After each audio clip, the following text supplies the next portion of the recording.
উপস্থিত আমার মাতৃমণ্ডলী সবাইকে আমার নমস্কার।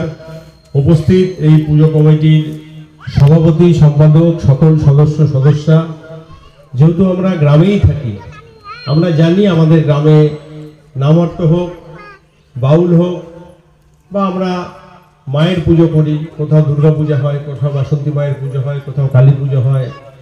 আমরা সবাই গ্রামের সেই পুজোটাকে খুব আনন্দ করি।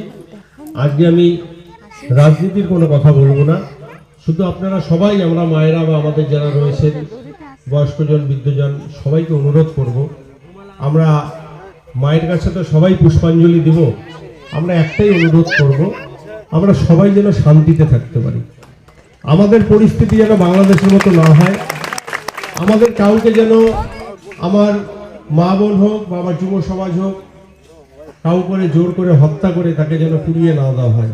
সভ্য সমাজে এটা চলে না।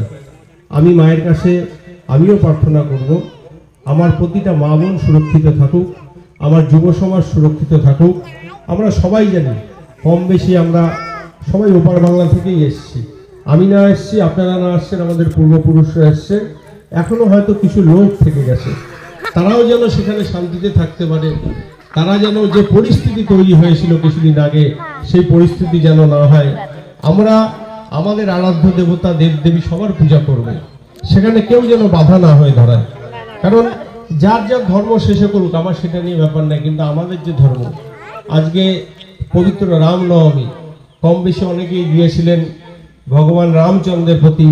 আজকে আমরা শ্রদ্ধা জানিয়ে আজকে রামনবমী মিছিলে হাঁটলাম, যেটা গোটা আমাদের এই পশ্চিমবঙ্গে বহু দানবের উত্থান হয়েছে।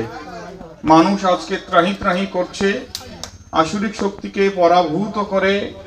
আমরা যদি ন্যায় এবং নীতিকে, ধর্ম এবং সত্যকে প্রতিষ্ঠা করতে না পারি, তাহলে আমাদের ভবিষ্যৎ এবং আমাদের আগামী প্রজন্ম, তারা অন্ধকারের অতল তলে নিমজ্জিত হবে।